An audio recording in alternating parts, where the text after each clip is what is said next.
Hello, everyone. This is Rick with the Cyber Pro podcast. Industry leaders share their insights. It's 5 questions in about 9 minutes because hackers never sleep. Let's kick it off. Question number 1, who are you and what do you do? Hello, my name is Ochaun Marshall. I code, I teach, I hack. I am a full-time developer. I teach in people what I know and the skill set I've gathered, and I'm a full-time pen tester as well. And that phrase, I code, I teach, I hack, comes from I came, I saw, I conquered. So code is really the genesis, the bedrock of software. And so learning that skill, adapting that skill is foundational to being a technologist. At least being able to appreciate it is foundational to being a good technologist, much less a cybersecurity professional. The second is I don't always spend my time in the IDE or the terminal. I really do need to share the skills that I've gained or along my journey with other people. That's how I learn and make sure that I've got a decent level of mastery, and it hopes to spread the community as well. And of course, hacking, conquering. I'm a red teamer, penetration tester. I slam my face against the keyboard, hacking into other people's web apps and breaking them. And then, of course, writing the report, showing you how I did it. That's great. Why do you love being not only a cyber professional, but a technologist?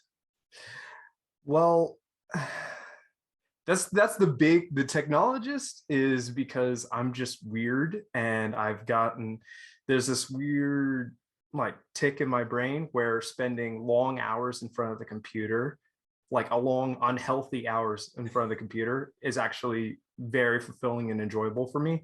But the reason, to be more specific, I really wanted to stay and continue to participate in the information security community is because we as professionals have a systematic framework for dealing with fear and paranoia.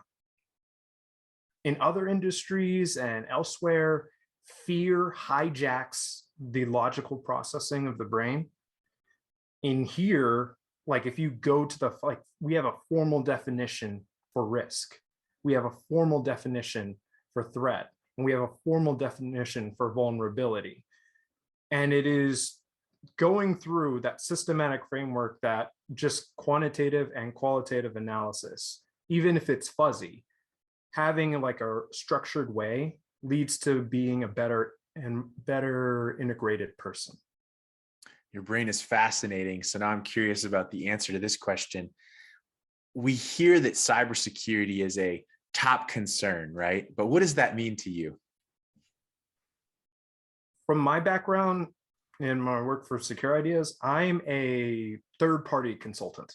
So when a decision maker actually tells me that, I have to believe them because they put the money down for me to actually sit and have the conversation. And they're also spending the time to meet with me at the table. Like that, I'm assuming that's the context of the question. Now that I've got you here, I, as a consultant, as someone who is deeply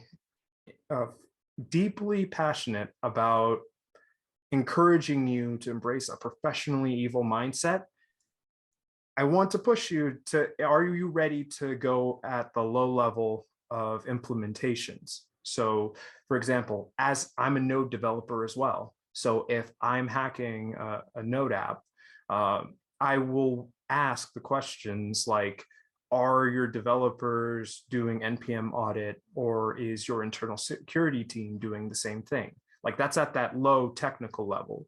And then at implementation, do you have people in place? Are you training people in place so that they actually have the skills to do the implementation? That's a secondary question that ties into relationships. Is your security and developer and operations teams in lockstep? And I don't mean DevSecOps. DevSecOps is a slur. What I actually mean is the relationship at the point where these teams are aligned with the company vision at the global high executive level, and at the low level of actually securing systems. Wonderful. So you have a lot of experience in a number of different paths. I'd love to hear you just share a piece of insight with our community. Anything you want to talk about? Anything? Anything. Okay. Gotta keep it down to one. To my colleagues that are more on the NetSec side, or rather as I'm on the AppSec side, application security is not just port 80 and port 443. It is an entire universe of complexity there. And so when you're dealing with applications, you really have to, you can't just run a series of tools or memorize a series of techniques, and actually to do a penetration test justice. You actually have to, at least if you're not a developer yourself or you don't have coding skill, you have to at least get to the point where you're understanding how software is actually written and how computer understands instructions. Like, I'm not gatekeeping. You don't need to be a developer to be a cybersecurity professional. You do need to understand like overview of how code is written and how code works in order to understand, in order to provide value in the realm of application security. So, and don't crack the whip over the devs when we're talking about actually securing these systems. Don't crack the whip over the devs. Actually find ways in which that you can either train them or be the mentor them into stronger into a stronger security professional. I love it. Fun question. Final question. What's your favorite piece of retro technology that makes you smile? My old game consoles. Of course, none of them are internet enabled because like PS2, my PS2, my Wii, all of that is end of life. I am not putting that on my network in any way, shape, or form. But they're really tokens and talismans for me. I'd like to think, even though I have absolutely no time to sit with a controller on my hand, I'm still a gamer. And those systems and those simulations have taught me various skills, like how to be more confident, how to systematically problem solve, and how to have fun while doing it. So I love it. Thank you so much for being on the Cyber Pro podcast. Well, thanks for having me. You did it. You made it to the end. Thanks for watching the Cyber Pro podcast. Check us out for more content.